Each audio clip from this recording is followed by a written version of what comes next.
Actually, music and my UN work, if I think about it, it has some connections. It's about solidarity, it's about working together, it's about collaboration, it's about humanity. I gain a lot of insights and inspiration from music. UNU has been critical in terms of giving the thought leadership that the United Nations needs, because our ability has to be based on data. Hello, my name is Siddharth Chatterjee, the United Nations Resident Coordinator in China, and welcome to Delivering as One, a UN in China conversation. In this podcast, we highlight the heads of UN agencies in China who shape our diversity, discover their motivations, and find out about their work here on the ground.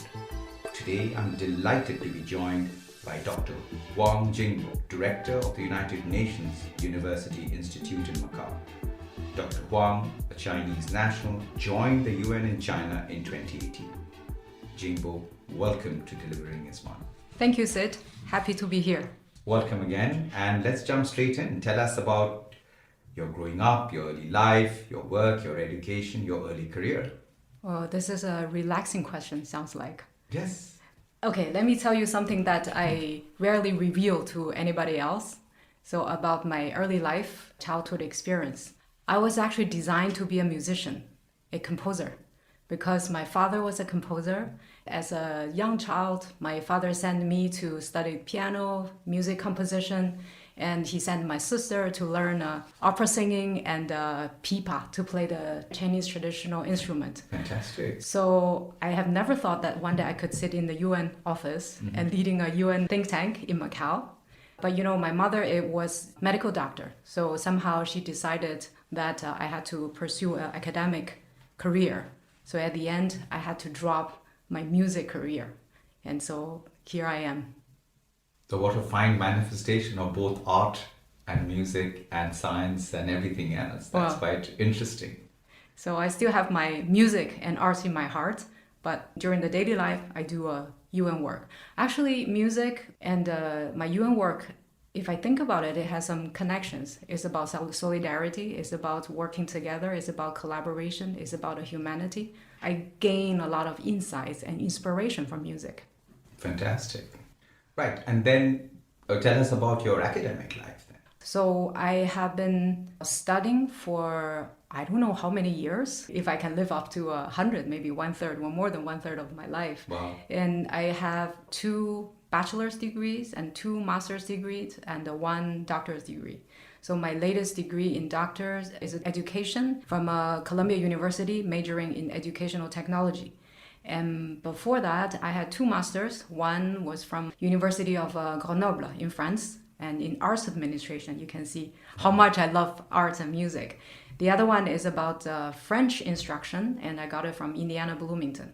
And undergrad, I did it in Peking University. I had 2 majors. One is economics, the other one is French language. So obviously you are also the epicenter of absolute intellect and brilliance. All great schools, yeah. Fantastic. But the truth is, I didn't know what to do after getting 1 degree. So I ended up pursuing another one, until I finally found the UN. Right, so that means after high school, basically you've been studying. Ever since I was 6. Yeah, but after high school, when you finished school, yeah. You basically, your first bachelor's, second bachelor's, that's what, 6 years, 7 years? Well, actually, I did it parallelly and combined. The other day during the retreat, you invited Lin Yifu, Professor Lin Yifu. Actually, I attended his class. Oh, yes, and I was saying, I was in your econometrics class back then. Fantastic. Yeah. How fascinating. Yeah. Well, quite remarkable, and you've really kind of then gone into the top Ivy League school and done your PhD there, and now you're bringing all that knowledge back and using the UN as a multilateral plane to kind of advance precisely that. Bravo, well done. Thank you. So how did you eventually come to work with the United Nations in China? I have never worked anywhere else but the UN. I have 20 plus years of experience with the UN, only with the UN. I've been working for 5 UN organizations, 4 duty stations, and I spent the longest time in New York, UN Secretariat, for 13 years in OHRM. Back then it's a HR department. And then I was in UNDP for 2 years. And UNDP, what were you doing? I was also in HR learning, and I was designing learning programs for back then the RCRRs, Wow. Yeah, so I did two different types of programs. One for resident coordinators, the other is for resident representatives. Got it. But back then it's It was the same person. And before that, I started the UN career in UNESCO, so in Paris. I started my internship there and then got a consultancy job. So that was actually my launching career in the UN. So after New York, 13 years, I moved on. I went to the UN System Staff College in Turin, Italy. 3 years there, continuing my learning, education, training path and research path. 3 years later, I felt that I owe my family so much. We have never been in the same time zone. So my mother is 83 years old. I want to get closer to her and so to see her more often. So I decided to come to China. So 2018, I moved to China and I got the director's position at the UNU Macau. Wow. Yeah. Wow. Yeah, and I've been to your school. It's fantastic. But it's a remarkable think tank in a historic place in Macau. Yeah. Yeah.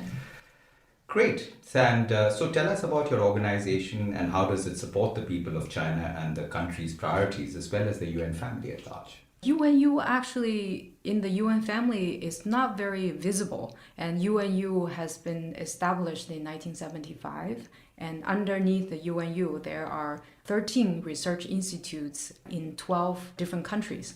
So each institute is specialized in one particular thematic area.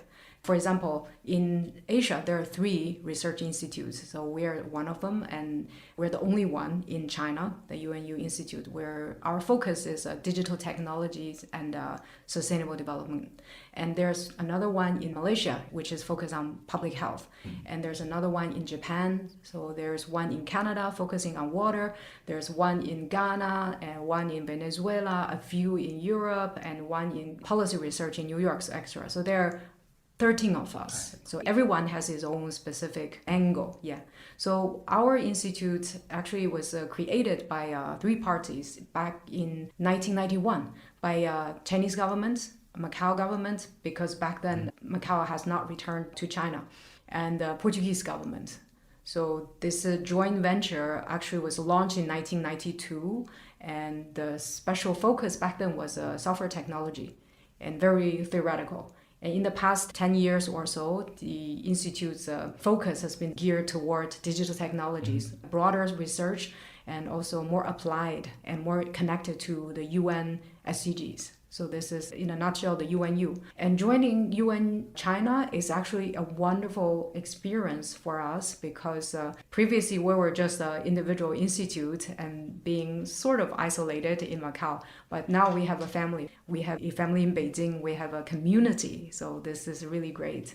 And previously we have been working already with some of the UN family in China. For example, IOM, UNHCR, because they have offices in Hong Kong and we're in Macau. So for the vicinity, so we got together very often. We worked on projects on migrant workers' rights, and we have designed an app to help track and identify the workers that are exploited and helped doing some capacity building activities to enhance their technology skills, etc. So that was in the history. And in the near future, right now we are working with UNESCO on a project on the AI and ethics, trying to assess the AI readiness in a country that the UNESCO office here covers in Mongolia. In the future, we look forward to expand our activities to work more with the different UN agencies and funds and programs in UNCT China. Fantastic. Great. And could you provide some insight on the key beneficiaries of your organization in China? Actually, the beneficiaries are the same as any other UN organizations have been looking at. For example, we have programs on gender, we protect the rights on children, elderly people, people with disabilities, and migrants. So we do exactly the same. But our angle is a bit different. So our focus and research and training activities are around digital equality, digital access, and digital rights. And so digital humanism is on the the digital world. So this is what we're focusing on. To give you an example, a couple of years ago, we worked with the International Telecommunication Union and Equals Group, and we put together a report, which is called a Gender and Technology, so it's an Equals report. In this report, we looked at, from the gender angle, access, skills, and leadership of women in the technology field. So this is one of the milestone or contribution of UNU Macau to this field. The prize, the app for migrant workers is another example of the one that I just mentioned, working with the IOM, we are targeting migrant workers. For gender aspect, we also work on, for example, the gender biases in AI in the Asia Pacific countries. So we were looking at the 5 countries. We just completed the research and reports. Everything to do with leave no one behind. The population that we're serving is mainly the same as what other UN organizations have been doing, but except for we're in the digital world. Right, so identify some of the remaining development challenges faced by China in the coming years and how your organization, as part of the UN family here, will assist China in the achievement of the Sustainable Development Goals. Our mandate is China, but not only China. So we're serving also Asia Pacific and the global, and also, Africa. So Africa is also our strategic priority. In the next few years, we would like to focus the technology and ethics aspect, because we have all seen so much growth in the past few years about, the AI, the ChatGPT, because it's booming so much and so fast. And there's the regulations, the ethical aspect, the social aspect have not been following up enough yet. So we, as a UN research think tank, and we would like to promote and advocate on this particular angle. So make sure that in the algorithm, which is like a black box, and no one is left behind. China is actually doing a really good job in this aspect. We have our network. We've been working with companies in mainland China, also in Macau and Hong Kong, and the companies are actually doing a great job. Remember during the trip when we went to Shenzhen and we visited Huawei, and they said they have the principle and standard of ethics of AI. They make it very clear. And then we also talked to, for example, SenseTime and ByteDance, different companies. Yeah. They all seem to have already some regulations and principles, internal review mechanism. So we are looking forward to working together, not only with this part of the world, but also we have the network in Africa. So we used to organize consultation meetings with our partners in Africa to look at the challenges in the ethics of AI and try to provide solutions, co-create solutions to issues, and co-create research projects and training activities. This is one area that we like to focus on. And another area would be modeling for policy making.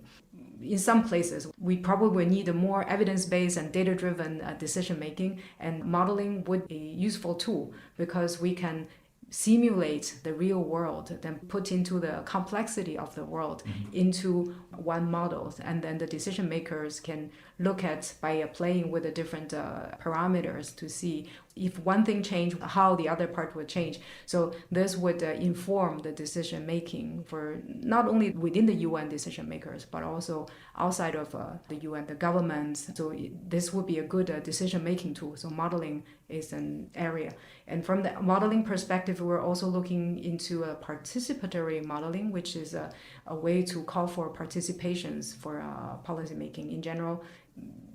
We tend to go for the experts' ideas, but we also want to hear what the people that are actually benefiting or affected by the policies, how would they react to it. So using a modeling process to engage the different parties to co-create solutions. So modeling. We also have the online child protection growing up online as our research area, and also have a cyber resilience, cyber security, and work related to SDG indicators, and to see what are the interconnections between different SDG indicators, so that we can use the experience and lessons learned to inform the next whatever that will replace SDG. Wow. Great. So tell us a day in your life, and what does it look like every day? The good thing about my life right now and what I enjoy about it is that every day is different. And every day I have a different activities, different focus, and different challenges.